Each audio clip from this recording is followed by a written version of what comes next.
La razón por la cual aconteció el 7 de octubre. En estos días de guerra contra el Irán y su proxy Hezbollah, que no se sabe cuándo se escapará y cuáles serán sus resultados, el mundo político mundial, en las plataformas del Internet, en los programas de miles de televisiones, no se cansa de formular las alternativas futuras para el Medio Oriente y el rol que Israel tendrá en esta parte del mundo.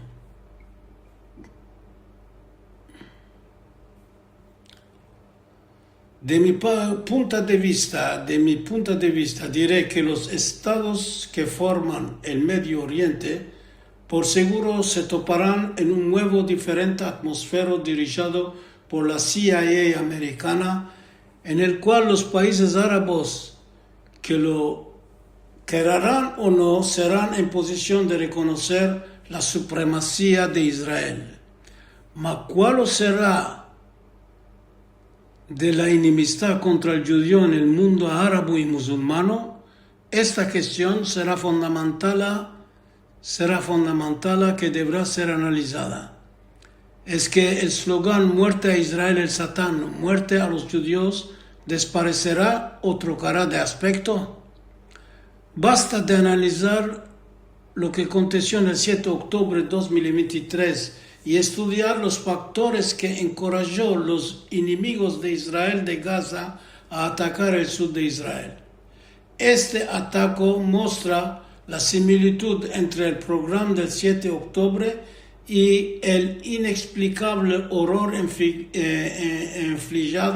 al pueblo judío a través de los siglos. Ni Israel ni el mundo occidental amigo de él se pensaron que una tal barbarie era posible, acto que los dejó perplexos en frente de la matanza que tuvo lugar. Desde su creación, Israel nunca fue obligado a confrontar un tal ataque en su territorio. Los árabes palestinos se organizaron durante años a observar cuáles son las flaquezas de los israelianos para poder atacarlos. Ellos, viendo que los israelianos se están peleando entre ellos, los líderes del Hamas se encorajaron a atacar a Israel el 7 de octubre en un tiempo donde la vulnerabilidad de la situación en Israel era grave. Las raíces del ataque es el fruto del aborrecimiento del judío en las escuelas árabes, en los campos de vacaciones, en las mezquitas y en los programas de radios y televisiones. Después que de los acuerdos de Oslo, la autoridad palestina que fue creada, Yasser Arafat y sus discípulos controlaron de cerca el enseñamiento de la mancebez árabe. Durante 33 años pasados, ellos fueron educados a aborrecer los judíos, a adorar el terrorismo y de dedicarse como voto final a la destrucción de Israel. Es así que el 7 de octubre los árabes metieron en práctica lo que les fue enseñado.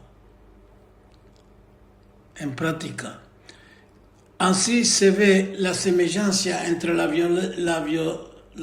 violencia de la Edad Media y del ataque del 7 de octubre, más grave que las situaciones no fueron iguales.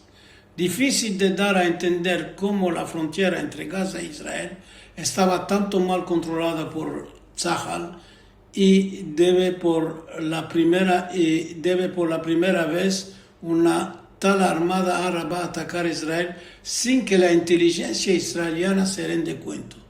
La confianza del pueblo israelí en versus su gobierno fue una grande desilusión, cosa que causó un descontento el día de las elecciones.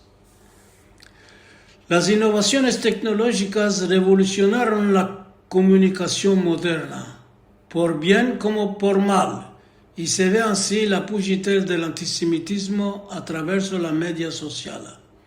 Después del 7 de octubre, ella fue empleada como arma para mostrar el género de crueldad que fue hecha por los palestinos, cosa que mostró su dimensión al mundo entero. Esta nueva tecnología se puede ver como positiva en caso que el humano que la emplea es honesto y no muestra enemistad a otro humano. Mas los palestinos la emplearon para mostrar sus crueldades paradando una de las partes de los cuerpos de sus víctimas. Se debe aceptar que el antisemitismo de una manera u otra va a continuar a existir. Mas después del acto del 7 de octubre, sea los israelianos, sea los judíos de la diáspora, deberán organizarse para combatirla y de mirar a que haga lo más poco de daño posible. Para esto cale que convenzcan el mundo occidental como el mundo árabe a arrancar las raíces del antisemitismo en la educación de sus nuevas generaciones. El modelo de la denazificación después de la Segunda Guerra Mundial y su resultado es el mejor ejemplo que la humanidad tiene. La autoridad palestina desde 33 años de los acuerdos de Oslo tuvo la posibilidad de frenar la educación antisemita y enemiga de Israel, mas no lo hizo. Dunque, una otra autoridad que se formará deberá ocuparse un día los árabes, si un día los árabes querrán vivir en paz. Como Hillary Clinton había dicho en una de sus visitas en Israel, la educación de los mancebos palestinos es un sistema de abuso que cale desaparecerlo.